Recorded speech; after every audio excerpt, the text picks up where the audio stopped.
Good morning, children.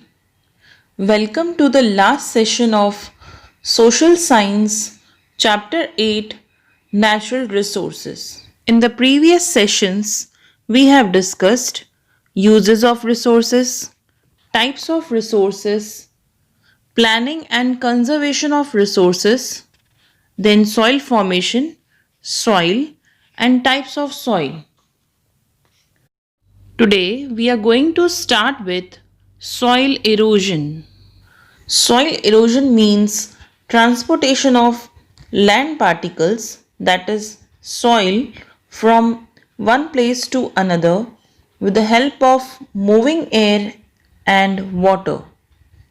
Now, soil erosion means the transportation of small soil particles from one place to another by natural forces like running water and wind. Next is if the soil particles are carried away because of heavy rain or by stormy wind, the agriculture production decreases. Now, children, if this soil layer is carried away because of heavy rain or due to wind, the agricultural production will decrease because it is very necessary for agriculture that the upper layer of soil is maintained properly. So, it is extremely necessary to maintain this upper layer of soil for agriculture. The next is hence soil erosion should be prevented. Coming to causes of soil erosion, that means how is soil erosion caused? What are the reasons for soil erosion? First one is overgrazing, and due to overgrazing, this soil erosion can take place. Next is flood. Flood washes away the upper layer of soil. The third one is deforestation, that means cutting of trees. The last is surface water runoff. Due to flowing water, the upper layer of the soil gets washed away. These were the causes of soil erosion. Coming to measures to control soil erosion, that means what steps can be taken to control soil erosion. The first step is control overgrazing. That means we should control the grazing activity that is going on land in an uncontrolled way. Second point is in slopy regions, contour farming must be practiced. That is, in slopy regions, we should try to practice contour farming method. The third one is afforestation. That means we should plant or grow more trees. The fourth one is construction of check dams. Check dams should be constructed. The fifth one and the last one is deep cultivation to reduce the flow of water. If we plant deeply or cultivate deeply, the flow of water will be reduced. So these measures can be taken to control soil erosion or to prevent soil erosion. Now let us understand soil conservation.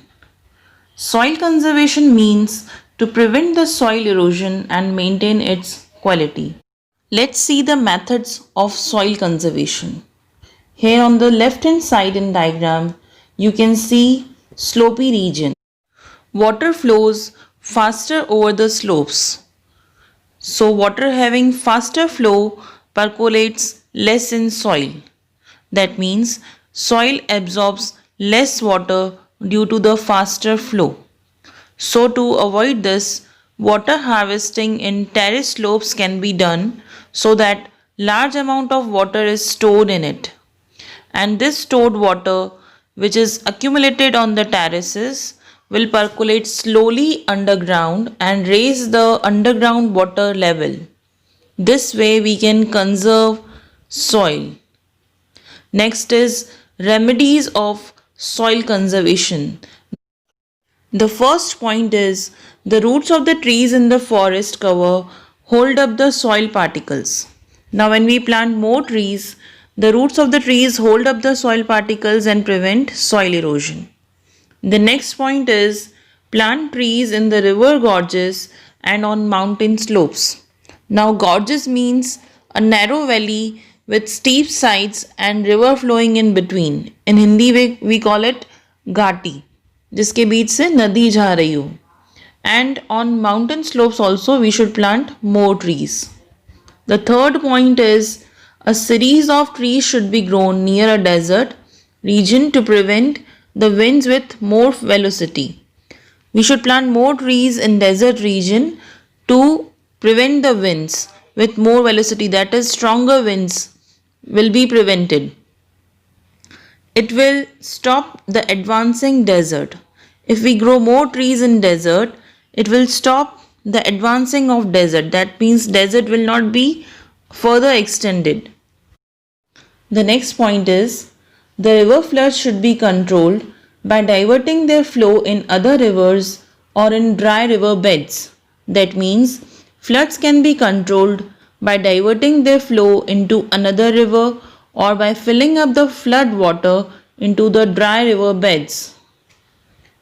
The next point is unrestricted pasturing loosens the soil layer on the mountains, hence it should be prevented. When we allow unrestricted pasturing, it loosens the layer of soil. Overgrazing loosens the layer of the soil and thus it should be prevented to avoid soil erosion. Add humus content to the soil instead of chemical fertilizer. Now, when we are using fertilizer, we should add humus content which will act as natural fertilizer instead of using chemical fertilizer which destroys the quality of the soil. The last point is modern farming, that is horizontal cultivation or terraced farming etc. should be implemented. That means we should practice horizontal cultivation and terraced farming. Coming to the last topic of chapter, that is map.